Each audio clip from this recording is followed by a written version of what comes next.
बबुआन गे बहिना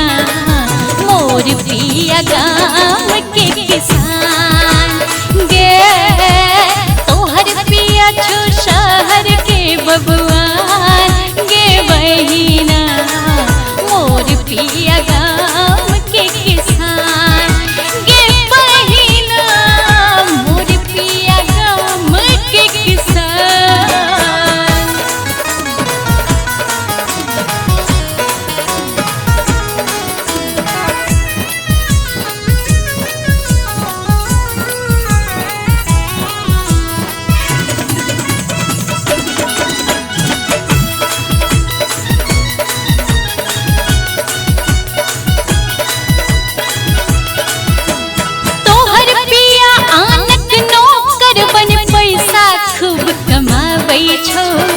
पैसा खूब कमाबै छौ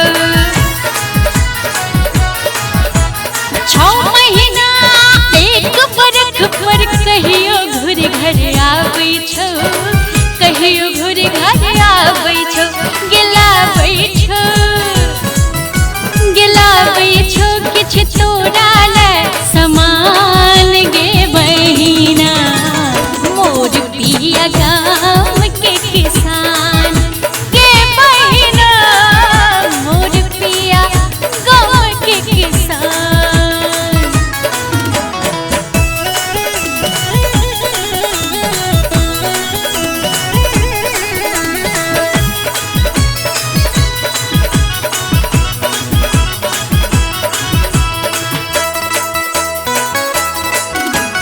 हमर पिया सिर बांहि मुरेठा बरदक पाछू भागै छै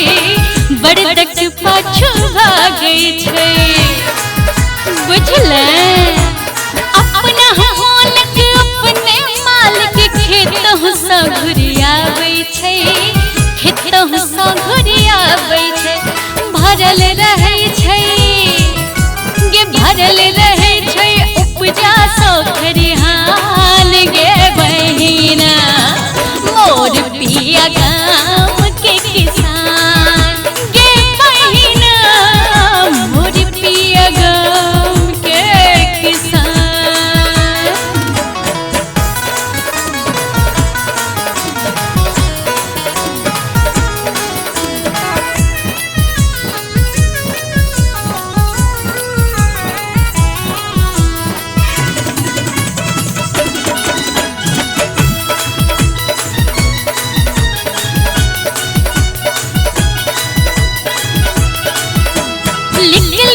पातर तोहर पिया के चाह पकौड़ी भाबै छौ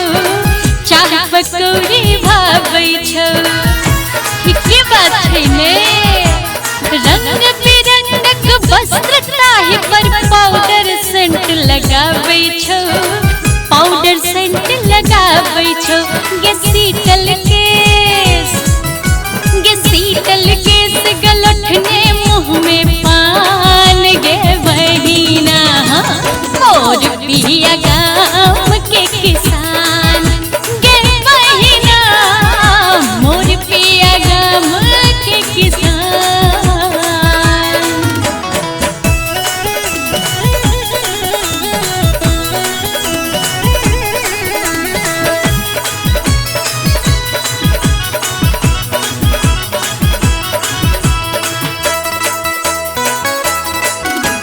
हमर पिया के मड़ुआ के रोटी मकई के फुटहा भाबै छै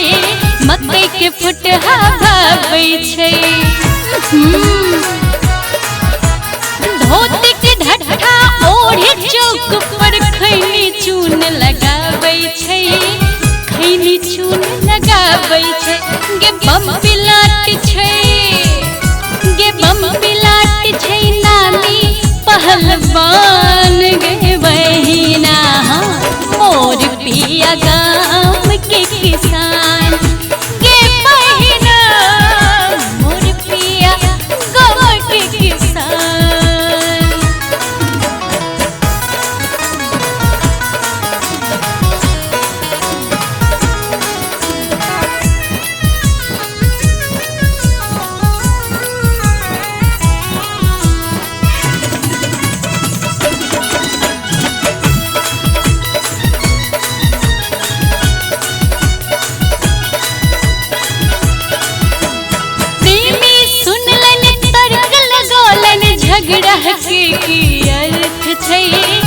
झगड़ा के की अर्थ छै